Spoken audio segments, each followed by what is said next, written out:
नमस्कार प्यारे बच्चों, क्या हाल चाल। मज़े में? पेपर मस्त हुआ? तो सारे क्वेश्चन वही थे जो मैंने आपको दिए थे। तो मेरा नाम महेश शर्मा और शुरू करते इस पेपर का आज का जो आपका आज जो पेपर हुआ 4 अप्रैल 2022 का सॉल्यूशन। तो देख क्वेश्चन फर्स्ट जो ऑब्जेक्टिव था आपका, हालांकि थोड़ा बहुत बोर्ड ने ब्लू पेन से थोड़ा सा बाहर क्वेश्चन घुमाए थोड़े बहुत। तो देखिए क्वेश्चन में फर्स्ट क्या था आपका। फर्स्ट ये था कि ये आपके निर्देश कि विद्युत फ्लक्स का एसआई मात्रक होता है। The SI unit of electric flux is, तो ये क्या होती है, सीधा न्यूटन मतलब न्यूटन मीटर स्क्वायर पर कुलाम होती है। तो क्या हो गया आपका ऑप्शन ए इज करेक्ट, यानी इसमें पहला ऑप्शन सही रहेगा। ठीक है। नेक्स्ट क्वेश्चन नंबर सेकंड क्या बोला आपका, एक समान आवेशित गोलीय खोल मतलब कोश के भीतर वैद्युत विभव की दूरी पर निर्भरता होती है। In the dependence of electric potential V on distance R inside uniformly charged spherical cell, तो ये क्या होता है आपका कांस्टेंट रहता है, क्योंकि जितना सरफेस पे होता है, जितना सतह पे होता है, उतना ही अंदर भी होता है। तो ये अंदर की तरफ कांस्टेंट नियत रहेगा, यानी option B is correct. Clear. Next question number second third object का थर्ड क्या बोला, देखिए सीधा सवाल डायरेक्ट क्वेश्चन। मीटर सेतु के एक प्रयोग में ए व बी के मध्य आर बराबर 3 ओम प्रतिरोध प्रयुक्त करने पर ए सिरे से 20 सेंटीमीटर दूरी पर शून्य वेग से प्राप्त होता है। तो अज्ञात प्रतिरोध का मान सीधा क्या कर दीजिए आप, सीधा लगा दीजिए ये बाई ये बराबर ये बाई ये, सीधा लगा दीजिए आप। तो है ना, तो क्या करोगे आप फॉर्मूला यूज कर लो, s is equal to 100 minus l, या तो फॉर्मूला लगा दो। क्या होता था, s is equal to 100 minus l by l into में क्या कर लीजिए आप आर करोगे। तो देखिए 100 माइनस यानी क्या आएगा, 100 माइनस 20 बटे में कितना आएगा 20 इंटू में आर कितना दिया है, तो आर यहाँ पे दे रखा है 3 ओम। सोल्व करोगे तो 80 बटा 20 इंटू में 3 आएगा, तो 20 सौ 80, तो 4 गुणा 3 यानी 4 तिया 12 ओम इसका आंसर रहेगा, 12 ओम इसका आंसर रहेगा। इंग्लिश में आप कर लोगे, a metre bridge experiment in metre bridge experiment the balance point is found to be a 20 centimetre distance from, आप इसको कर लोगे तो इसका आंसर क्या आने वाला है, इसका आंसर आपका 12 ओम रहेगा। नेक्स्ट क्वेश्चन, ये आपका मैंने सीधा इंपॉर्टेंट सवाल मैंने आपको दिया था, मैंने इसका डायमेंशन पूछा था कि सवाल क्या, देखिए मुक्त दिक्ट स्थान की विद्युतशीलता एप्सिलॉन नॉट और मुक्त दिक्ट स्थान की चुंबकशीलता म्यू नॉट तथा निर्वात में प्रकाश का वेग सी में सही संबंध है, यानी the correct relationship between the permittivity of free space epsilon naught, the permittivity free space mu naught and the velocity of light in vacuum c. तो सीधा फॉर्मूला होता है सी इज इक्वल टू, क्या होता था, सी इज इक्वल टू होता है 1/रूट म्यू नॉट एप्सिलॉन। आप स्क्वायरिंग करोगे तो आपको मिलेगा c square is equal to 1/म्यू नॉट एप्सिलॉन नॉट मिलेगा, यानी ऑप्शन बी इज करेक्ट, यानी ऑप्शन इसका बी सही रहेगा। ओके, मजा आ रहा है, सारे क्वेश्चन अच्छे थे। तो देखिए नेक्स्ट क्वेश्चन आपका क्या बोला है, गतिमान आवेश से उत्पन्न हो सकता है, a moving charge can produce, तो both magnetic field and electric field, यानी विद्युत एवं चुंबक से दोनों, both electric and magnetic field. Clear है। नेक्स्ट आपका बहर धाराओं का उपयोग होता है, तो सब में होता है, मतलब एडे करेंट्स आर यूज इन, तो रेलगाड़ियों में, चुंबक के ब्रेक में, प्रेरण भट्ठी में, विद्युत चुंबक अवबंधन में, यानी उपरोक्त सभी, यानी magnetic braking in trains, induction furnace, electromagnetic damping, all of the above. तो इसका ऑप्शन डी सही रहेगा, इसका option D is correct, D इसका सही रहेगा। ओके, उसके बाद है क्वेश्चन नंबर ऑब्जेक्टिव का 7, क्या बोला है, यदि सघन माध्यम 1 का विरल माध्यम 2 के सापेक्ष अपवर्तनांक n12 है एवं इन माध्यमों के युगल के लिए क्रांति कोण IC है, तो n12 व IC में सही समझो, सीधा फॉर्मूला जो आपको नोट्स में दे रखा है, सीधा देखो क्या है, if refractive index of denser medium 1 with respect to rare medium 2 is n12 and critical angle for this pair of media is IC, then correct relation between n12 and IC, तो ये होता है आपका n12, मतलब ये आपका option D इसका आएगा, n12 is equal to 1/sin IC, सीधा फॉर्मूला। ओके, नेक्स्ट क्वेश्चन नंबर आपका क्वेश्चन नंबर 8, तो यह मैंने भी आपके मतलब सीधा सवाल है, देखिए क्या बोला है, प्रकाश विद्युत प्रभाव के प्रयोग में आप प्रायोगिक अध्ययन से आपतित विकिरण की विभिन्न तीव्रताओं के लिए संग्राही पट्टिका विभव तथा प्रकाश विद्युत धारा के बीच सही आलेख है। तो देखिए अगर आपकी आवर्ती नियत है, तीव्रता को आप चेंज करोगे तो धारा का मान बढ़ेगा, इसका जो ऑप्शन ए है वो सही रहेगा, ऑप्शन ए इज करेक्ट। तो इंग्लिश में आप इसको लगा लीजिए, इसका ऑप्शन कौन सा सही होगा, ऑप्शन ए इज करेक्ट रहेगा। ओके, क्लियर है, तो इसका ऑप्शन ए सही होगा। Okay, clear. उसके बाद क्वेश्चन नंबर 9 क्या बोला हुआ है, इलेक्ट्रॉन की तरंग प्रकृति का प्रायोगिक तौर पर सर्वप्रथम सत्यापन किसने किया, वो first experimentally verified the wave nature of the electron. तो ये थे आपके डेविसन और जर्मर साहब, यानी सीजे डेविसन तथा LH Germer, CJ Davisson and LH Germer, यानी ऑप्शन बी इज करेक्ट इसका। नेक्स्ट आपका क्वेश्चन नंबर, ये आपके 9 ऑब्जेक्टिव कंप्लीट हो गए। उसके बाद क्वेश्चन नंबर सेकंड जो फिल इन द ब्लैंक्स है, देखो क्या है सवाल, fill in the blanks. Question number first क्या बोल रहा है, आवेशित कणों अथवा आयनों को उच्च ऊर्जाओं तक त्वरित करने वाला यंत्र, the name of machine that accelerate charge particle और आयंस टू हाई एनर्जीज। तो ये होता है आपका साइक्लोट्रॉन, साइक्लोट्रॉन इसका आंसर रहेगा। उसके बाद क्या बोला देखिए, एन फेरो वाली कुंडली की फ्लक्स बंधता आई एन फाई तथा उसमें प्रवाहित धारा आई का अनुपात n phi upon I dash dash होता है। The ratio of flux linkage n phi associated with a long associated with a coil having n turns to the current flowing through it n upon phi. तो ये होता है, देखो अपन जानते हैं क्या होता है, we know that phi is equal to L I होता है। तो एल यहाँ से क्या आएगा, फाई बाई आई आएगा। अगर नंबर ऑफ टर्न्स यहाँ फाई बाई आई रहेगा और नंबर ऑफ टर्न्स एन, तो एन से मल्टीप्लाई हो जाएगा फाई अपॉन आई, यानी हो गया आपका मतलब सेल्फ इंडक्शन, यानी सब प्रेरकत्व। इसका इसमें क्या आएगा, सब प्रेरकत्व। क्या होगा इसका आंसर, सब प्रेरकत्व, ठीक है। और आपने उसमें इंग्लिश में साइक्लोट्रॉन होता है तो आप कर लिया बस, ठीक है। इसका ऑप्शन क्या मतलब इसका क्या होगा, सब प्रेरकत्व, सेल्फ इंडक्शन इसका करेक्ट मतलब आंसर रहेगा। उसके बाद क्या होगा, यदि दो कणों का डैश डैश समान है तो उनकी डे ब्रोगली तरंग समान होगी। If dash dash of two particles are equal then their de Broglie wavelength will be. तो यहाँ बच्चों लेमडा इज इक्वल होता है एच बाई पी। अगर दोनों का मोमेंटम संवेग सेम होगा तो इनकी डी ब्रोई जो वेवलेंथ है तरंग दैर्ध्य समान रही। तो यहाँ पे क्या होगा, इसका करेक्ट होगा संवेग। क्या होगा, संवेग इसका आंसर रहेगा। ओके क्लियर है। उसके बाद क्या बोला देखिए, क्वेश्चन नंबर 4 सेकंड का फोर्थ, पी प्रकार के अर्धचालकों में डैश डैश, तो इसमें देखो होल बहुसंख्य आवेशवाहक तथा डैश डैश इलेक्ट्रॉन। जो आपका पी टाइप सेमीकंडक्टर है उसमें मेजॉरिटी चार्ज कैरियर्स होल होते हैं और माइनॉरिटी चार्ज कैरियर्स इलेक्ट्रॉन्स रहते हैं। तो आप कर लोगे the holes are majority charge carriers and electrons are minority charge carriers in P type semiconductor. यहाँ पे होल और सेकंड में आप क्या लिखोगे, यहाँ पे इलेक्ट्रॉन आप यहाँ पे लिखोगे। क्लियर, तो ये आपका इसका आंसर था। उसके बाद देखिए क्वेश्चन नंबर थर्ड का फर्स्ट, मिलिकन के प्रयोग में एक आवेशित बूंद पर Q का आपको देखो वैल्यू गिवन है, यानी Q का जो मान दिया है वो दे रखा है माइनस, एक मिनट में क्लियर कर दूं, जो Q की वैल्यू गिवन है आपको क्या गिवन है, माइनस 6.4 इंटू 10⁻⁻19 यह आपको दे रखा है। क्या पूछा है, तो उस आवेशित बूंद में इलेक्ट्रॉनों की संख्या बताओ। तो क्या आगे देखिए Q बराबर N फॉर्मूला होता है, तो यहाँ से N बराबर Q बाई E आएगा। Q का मान आप रखोगे 1.6 इंटू 10⁻⁻19 रखोगे और नीचे आप इलेक्ट्रॉन का जो आवेश है 1.6 इंटू 10⁻⁻19 से भाग लगाओगे तो ये कितना आएगा, 4 आएगा। कितना आएगा, 4। तो इसका आंसर रहेगा 4। क्लियर है, 4 इलेक्ट्रॉन। ओके नेक्स्ट क्वेश्चन आपका क्वेश्चन नंबर सेकंड थर्ड का क्या बोला देखिए, पी द्विध्रुव आघूर्ण के वैद्युत द्विध्रुव की एक्स पर द्विध्रुव केंद्र से r दूरी पर वैद्युत विभव। तो सीधा फॉर्मूला V बराबर K P by R square. X पे क्या होता है, V बराबर, केवल मान ही पूछा, डेरिवेशन नहीं पूछा, तो V बराबर मान लिखिए बोल रहा है, तो V बराबर K P by R square रहेगा। क्वेश्चन नंबर थर्ड क्या देखिए, मतलब थर्ड अर्धचालकों की प्रतिरोधकता की ताप पर निर्भरता लिखिए। तो अपन जानते हैं अर्धचालक जो सेमीकंडक्टर्स है उनका तापमान टेम्परेचर बढ़ाने पर उनकी रेजिस्टिविटी क्या होती है, डिक्रीज होती है। सीधा सवाल, तो तापमान बढ़ाने पर इनकी प्रतिरोधकता लिखती है और साथ में आपका ग्राफ हो गया।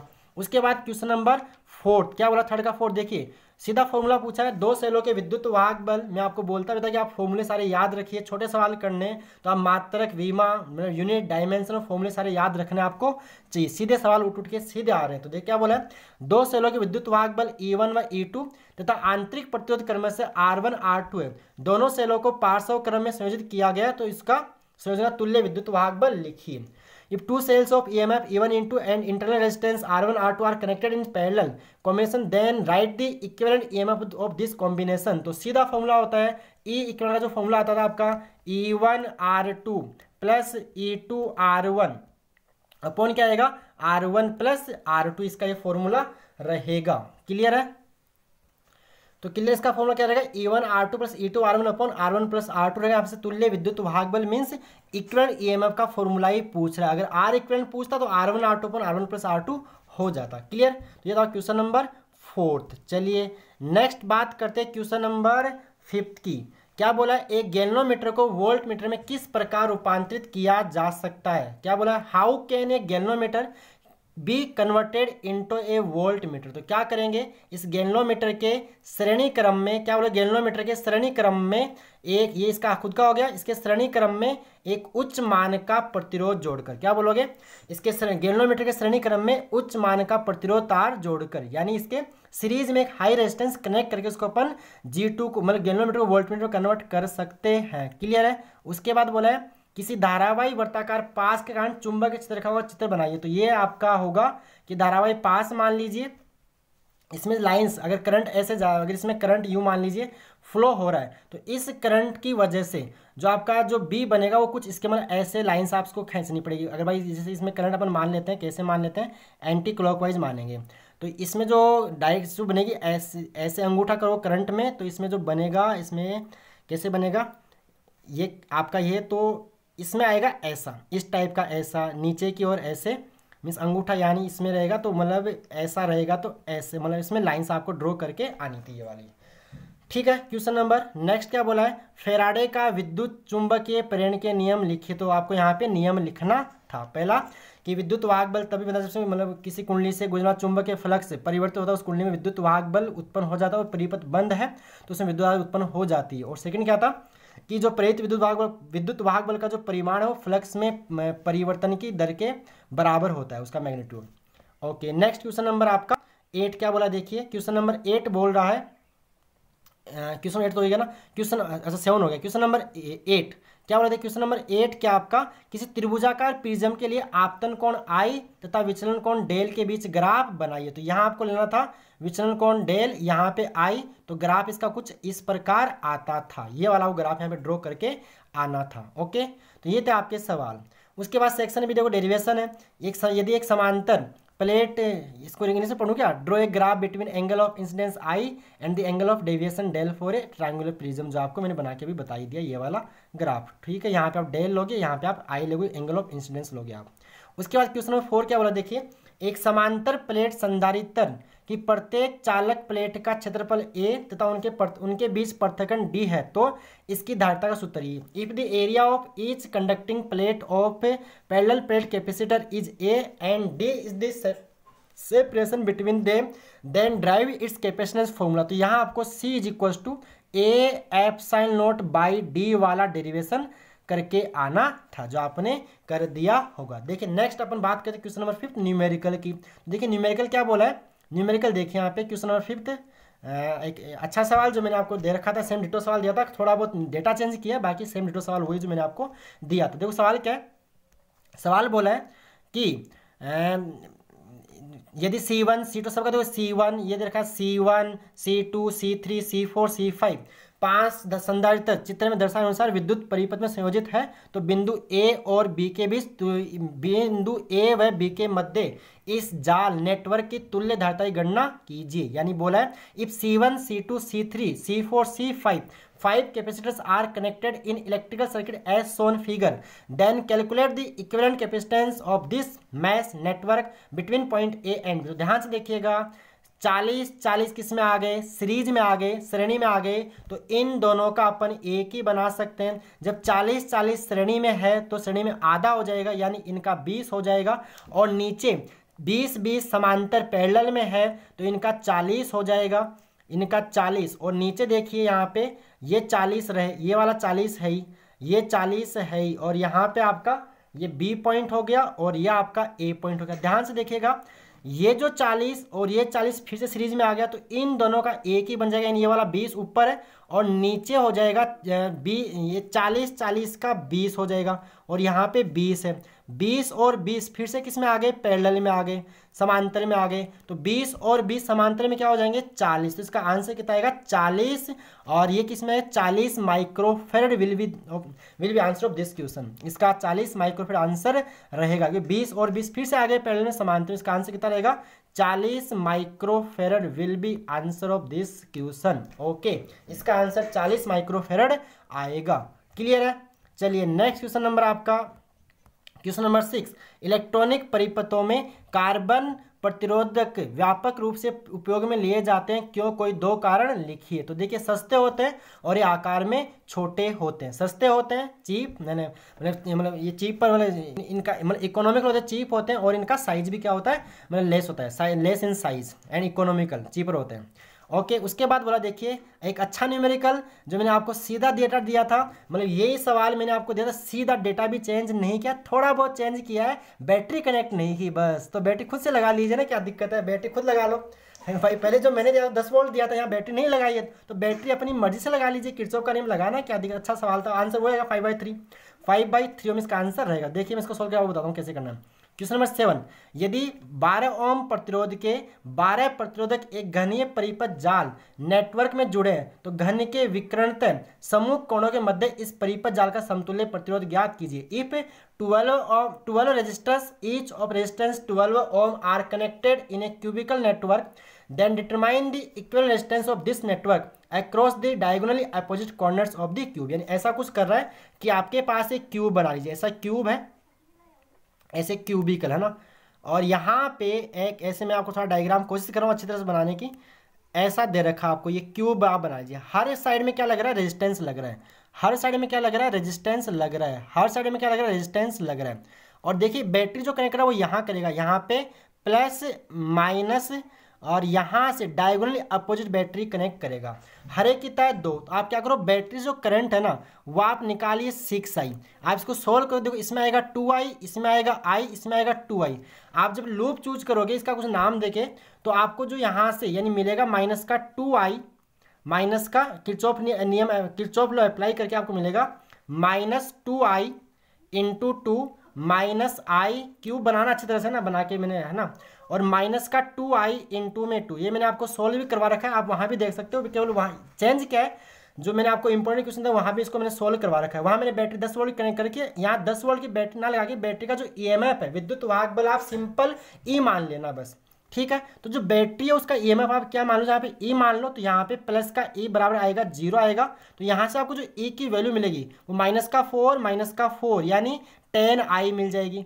और बैटरी से हमने करंट कितना निकाला, 6i निकाला है। तो आर इक्विवेलेंट क्या होगा, आर इक्विवेलेंट होता है कुल टोटल ईएमएफ, कुल विद्युत वाहक बल बटे में कुल धारा बटे में कुल टोटल करंट, यानी आई टोटल कर लो। तो कुल विद्युत वाहक बल 10i आ गया, कुल करंट 6i आ जाएगा, आई से आई कट जाएगा, 10/6 इसका आंसर रहेगा। 10/6 का मतलब इसका आंसर 5/3 ओम आएगा। इसको मैं बोर्ड पे फिर बाद में और सोल्व करवा दूंगा, अभी आप इसका आंसर देख लीजिए, बोर्ड पे इसको मैं बाद में सोल्व करवा दूंगा। तो 5/3 ओम इसका आंसर रहेगा। मैं बोर्ड पे डायग्राम है इसको ढंग से सोल्व करवा दूंगा बाद में, ठीक है। अभी इसका आंसर 5/3 ओम रहेगा, रेजिस्टेंस है तो ओम इसका मात्रक रहेगा। सेम सवाल था, थोड़ा सा बैटरी यहाँ में लेंगे तो बैटरी अपनी मर्जी से अपन मान सकते हैं।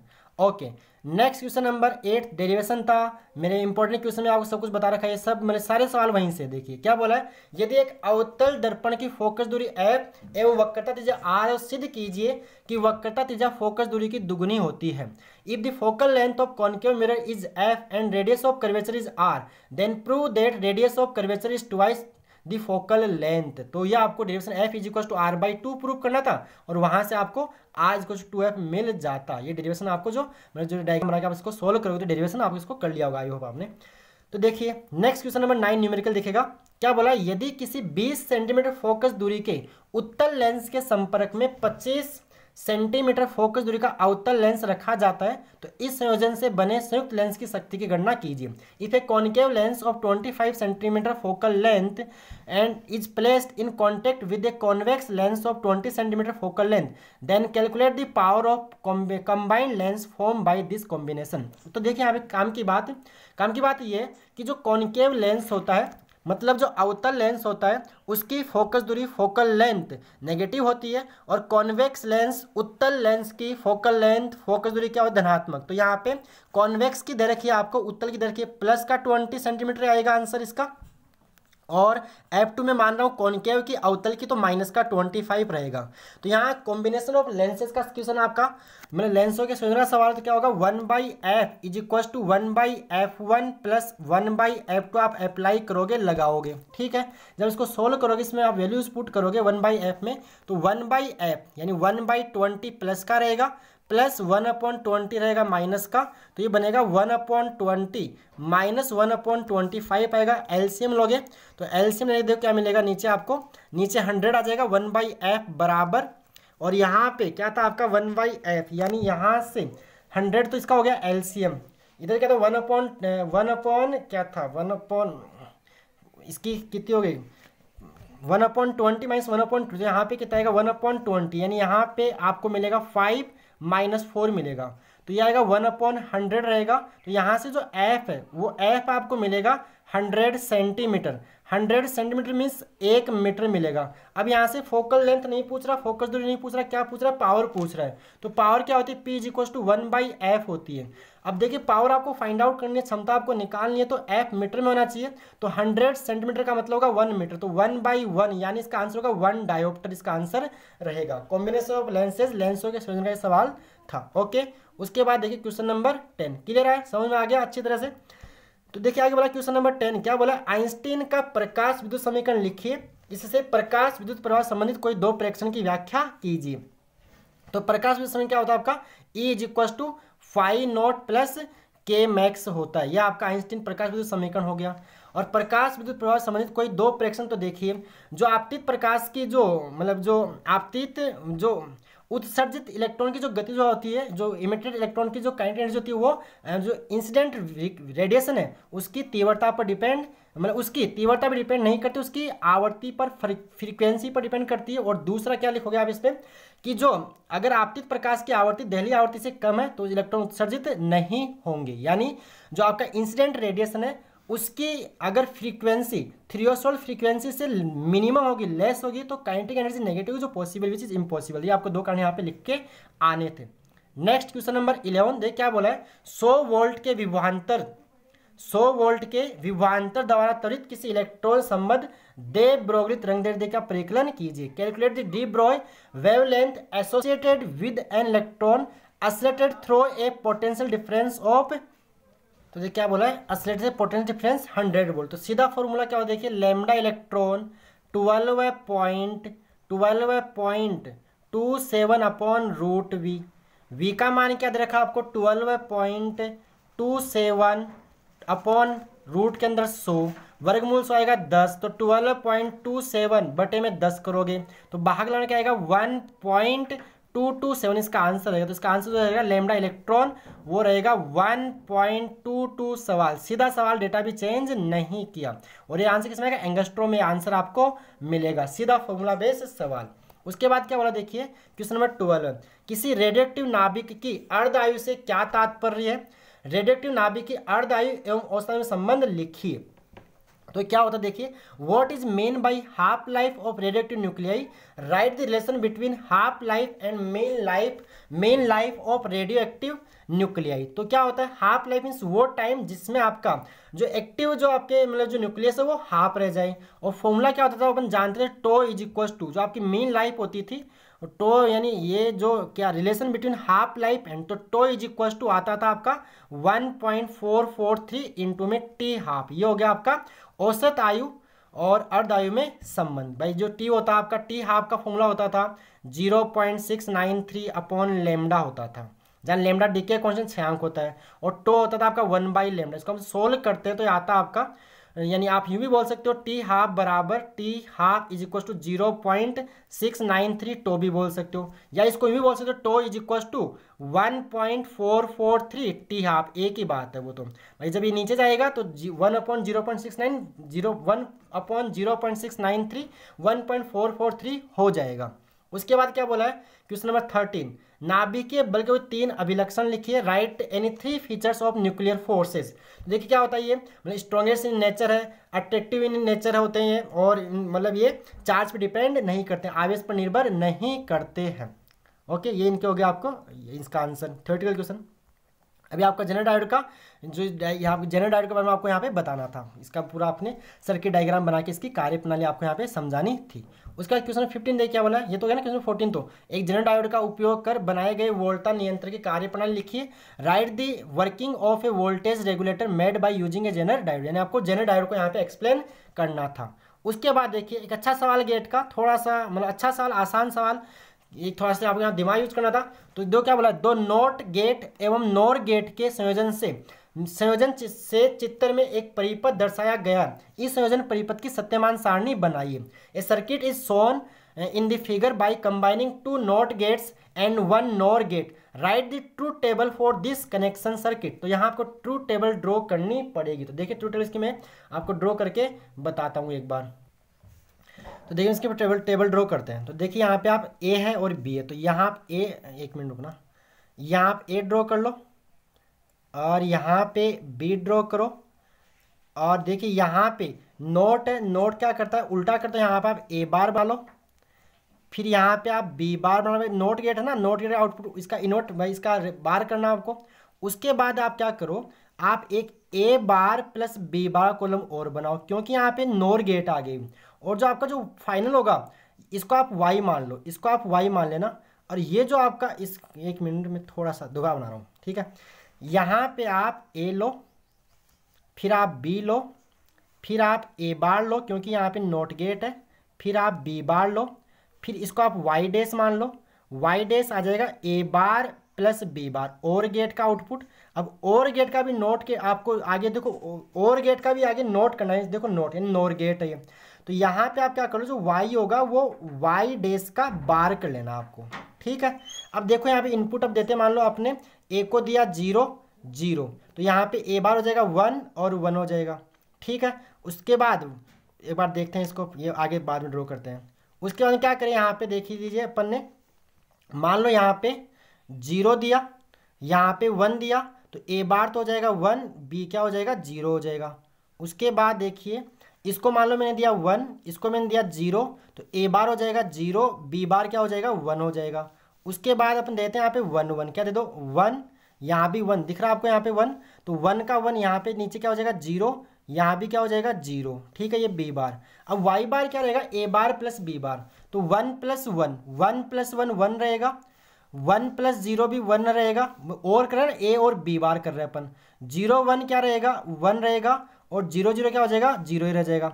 अब देखिए यहाँ पे इसका भी बार करना, तो यहाँ पे 0 आएगा, यहाँ पे 0 आएगा, यहाँ पे 0 आएगा, और नीचे हो जाएगा 1 हो जाएगा, क्या हो जाएगा नीचे आपका 1 हो जाए। तो ये आपकी इसकी टेबल बनेगी। ओके क्लियर, आई होप आपको समझ में, या आपको ये ट्रू टेबल यहाँ पे ड्रॉ करके आनी थी। बिल्कुल एक आसान सवाल, लेकिन थोड़ा सा आपको थोड़ा सा दिमाग यहाँ पे यूज करना था।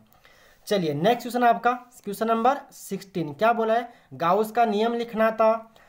और ये सवाल डिट्टो आपको मिल गया ना सारे के सारे, गाउस का नियम लिखना था। इस नियम के अनुप्रयोग से जो गाउस का नाम जानते हो, phi E is equal to, जो phi E is equal to close integral मतलब सिग्मा क्यू इन बटे में एप्सिलॉन नोट, आपको ये वाला नियम। उसके बाद एक इस नियम के अनुप्रयोग से एक समान आवेशित अनंत समतल चार्ज कण समीप स्थित किसी बिंदु पर विद्युत क्षेत्र का आपको मान यहाँ पे बताना था। Write Gauss law using this law find the electric field due to a uniformly charge infinite plate at a point near the sheet. यानी आपको यहाँ पे E is equal to sigma by 2 epsilon naught वाला derivation करके आना था। साथ में वो डायग्राम ई और सिग्मा का डायग्राम आपको ये वाला, और ई और आर के बीच में डायग्राम, ई मतलब सिग्मा का तो नहीं, ये तो हो गया ई और आर का डायग्राम हो गया, और ई और सिग्मा का डायग्राम को ड्रॉ करके आना था, ठीक है। चलिए उसके बाद वैद्युत द्विध्रुव की परिभाषा पूछ रहा है ना, ये तो right Gauss law using this law, ये तो आप चलो ठीक है। वैद्युत द्विध्रुव की परिभाषा, उसके बाद एक समान बाएं विद्युत क्षेत्र में चित्रानुसार एक द्विध्रुव रखा, इस द्विध्रुव पर बल आघूर्ण की गणना। यानी आपको यहाँ पे right the definition of electric dipole and electric dipole is place in a uniform external field, E vector is shown in the figure, calculate the torque on this electric dipole. तो देखिए यहाँ पे आपको यहाँ पे इलेक्ट्रिक डाइपोल मूवमेंट की नहीं, electric dipole विद्युत द्विध्रुव की परिभाषा लिखनी थी। और इसकी वजह से आपका बलागुण जो टॉर्क का formula tau is equal to P E sine theta वाला डेरिवेशन आपको यहाँ पे ड्राइव करना था। ओके चलिए आई होप आपका पेपर सबका शानदार मस्त रहा होगा। अगर आपने मेरे सारे क्वेश्चन किया तो पेपर अच्छा रहा होगा। देखिए क्वेश्चन नंबर 17 सीधा सवाल, क्या बोला देखिए, ये बोर्ड के सैंपल पेपर में सवाल था। यदि एक एल सैंपल 22 का सवाल भी, यदि एल लंबाई की धात्विक छड़ को एक समान चुंबकीय क्षेत्र बी के लंबवत रखकर इसे चुंबकीय क्षेत्र के लंबवत वी वेग से चलाए तो इसके सिरों के बीच प्रेरित विद्युत वाहक बल, गतिज विद्युत वाहक बल ज्ञात कीजिए, आवश्यक चित्र भी बनाइए।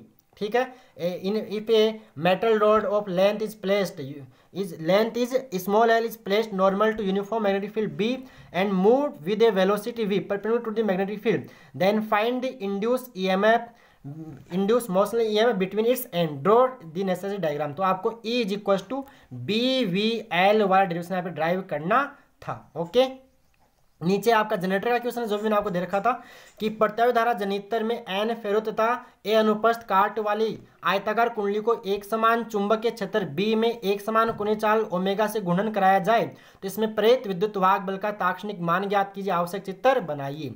क्या बोल रहा है, in an AC generator a rectangular coil of n turns and cross section A is rotated in uniform magnetic field with a uniform angular speed omega, then find the instantaneous value of the induced EMF in it, draw the necessary diagram। Diagram draw करके आपको जो E is equal to E naught, E is equal to N B A omega sine omega T वाला derivation करना था, यानी E is equal to E naught sine omega T वाला derivation आपको यहाँ पे ड्राइव करना था। ओके, उसके बाद है द्रव्यमान क्षति एवं नाभिक के बंधन ऊर्जा से क्या तात्पर्य है, तो वही जो जब न्यूक्लियस का जब नाभिक का जो निर्माण होता है उसका जो मास होता है वो उसके जो न्यूक्लियस द्रव्यमान से कम होता है तो उसको अपन मास डिफेक्ट बोलते हैं, और इसके जो करस्पॉन्डिंग जो एनर्जी होती है उसको अपन क्या बोलते हैं, द्रव्य बंधन ऊर्जा बोलते हैं। और उसके बाद द्रव्यमान संख्या एवं प्रति न्यूक्लियर बंधन ऊर्जा के मध्य जो आरेख आपको ये वाला डायग्राम, ये जो डायग्राम आपको यहाँ पे ड्रॉ करके आना था, ये वाला क्लियर हो जाएगा। उसके बाद ये आपका और वाला क्वेश्चन, ठीक है, तापीय न्यूट्रॉन विखंडन पर आधारित किसी नाभिकीय रिएक्टर में आपको जो आपका मॉडरेटर क्या होता है, कूलेंट क्या होता है, इनको आपको बताना था, उसका जो ब्लॉक डायग्राम भी ड्रॉ करके आना था। थ्योरेटिकल क्वेश्चन था।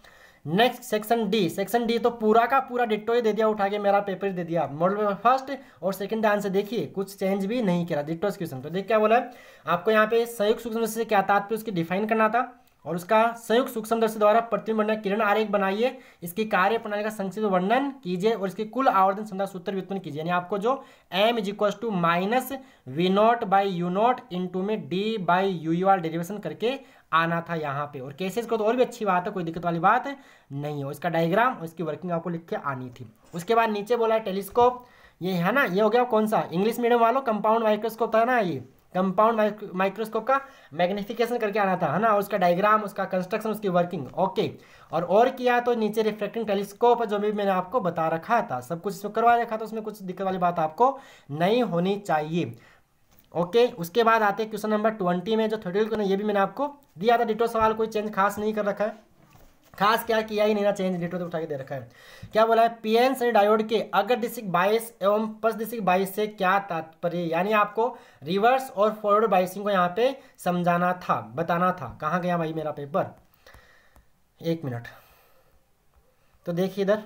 उसके बाद क्या बोला है, और आपको यहाँ पे सर्किट डायग्राम ड्रॉ करना था, ड्रॉ एक्सपेरिमेंट सर्किट डायग्राम और इसकी कैरेक्टरिस्टिक फॉरवर्ड बाइस के और रिवर्स बाइस के लिए, और इसके फॉरवर्ड रिवर्स आपको वीआई डायग्राम में ड्रॉ करके आने थे। उसके बाद नीचे डिफाइन करना था, ये थोड़ा लेंथी पड़ रहा है, देखो नीचे आसान है। रेक्टिफायर क्या होता है, हाफ वेव रेक्टिफायर में से डिस्क से क्या तात्पर्य है, और अर्थ तरंग जिसका आपको परिपक्वता और कार्यविधि बतानी, और आपको जो इनपुट और जो आउटपुट है जो वेव फॉर्म के डायग्राम आपको ड्रॉ करने थे। तो बताना किसके कितने नंबर बन रहे हैं और कैसा रहा आपका अनुभव। मैंने जो पेपर दिए वो क्वेश्चन दिए आपको मिले कि नहीं मिले, सारी बातें आप कमेंट बॉक्स में बताओगे, ठीक है। ओके प्यारे बच्चों, धन्यवाद। और धन्यवाद के साथ साथ अभी केमिस्ट्री अभी तो स्टार्ट हुआ, तो केमिस्ट्री है, हिंदी इंग्लिश है, आपका बायोलॉजी, सबकी तैयारी रखिए, तो पढ़ते रहिए, पढ़ाई करते रहो। All the best.